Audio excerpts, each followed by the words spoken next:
Sasa sikiliza. Tukishika agano la Mungu na tukaitii sauti yake, yeye atatufanya tuwe tunu kwake. Atatufanya kuwa wa thamani mbele zake. Na nimesema sasa tukija kuangalia kwenye Isaya 43 ule mstari wa 4 anasema kwa kuwa. Ngoja tusome. Isaya 43 na ule mstari wa 4.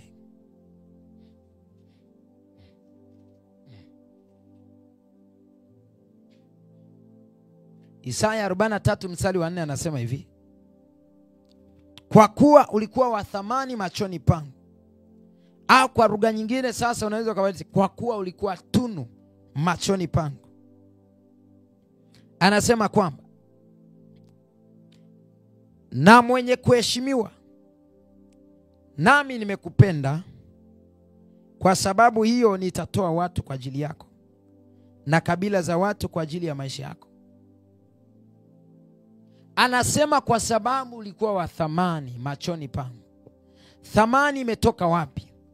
Thamani imetoka baada ya kuitii sauti yake pamoja na kulishika agano lake. Thamani imekuja baada ya kutii sauti yake pamoja na kushika nini? Na kushika agano lake, ambao nasema ndipo utakapokuwa tunu machoni pangu kuliko mataifa yote ya duniani. Kwa hiyo thamani yako mbele za Bwana inatokana na kuisikia au kuitii sauti yake pamoja na kulishika agano lake. Thamani yako ili ipande kwa Mungu aliye juu ni pale ulipokuwa na uwezo au unapokuwa na uwezo wa kuitii sauti yake pamoja na kulishika agano lake. Na nasema kwamba kwa kuwa ulikuwa wa thamani machoni pangu, mimi nimekupenda. Mungu hampendi mtu asiyeshika agano lake. Ndio maana wana wa Israeli, taifa la Israeli, alikuwa akiwaadhibu kila mara. Alikuwa anawatia mikononi mwa adui zao. Alikuwa anawatia wawe watumwa kwa maadui zao kwa sababu ya kuacha agano lake.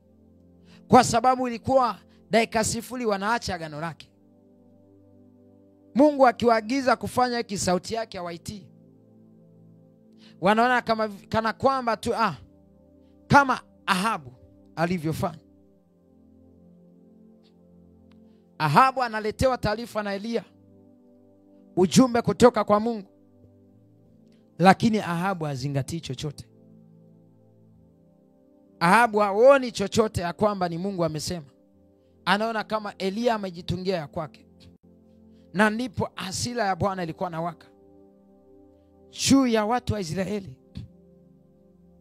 Lakini ukishika agano lake na ukaitii sauti yake, anasema kwamba atakupenda. Na akikupenda atatoa mataifa kwa ajili yako. Mataifa yatakuwa kwa ajili yako. Haleluya. Atatoa watu ambao watasimama na wewe katika kila eneo. Atatoa watu ambao watasimama na wewe kila mahali. Atatoa watu ambao watakuwa pamoja na wewe. Bwana Yesu asiwe sana. Haleluya, watu wa Mungu. Kuna mtu mmoja anaelewa kile ambacho Roho Mtakatifu anazidi kutufundisha?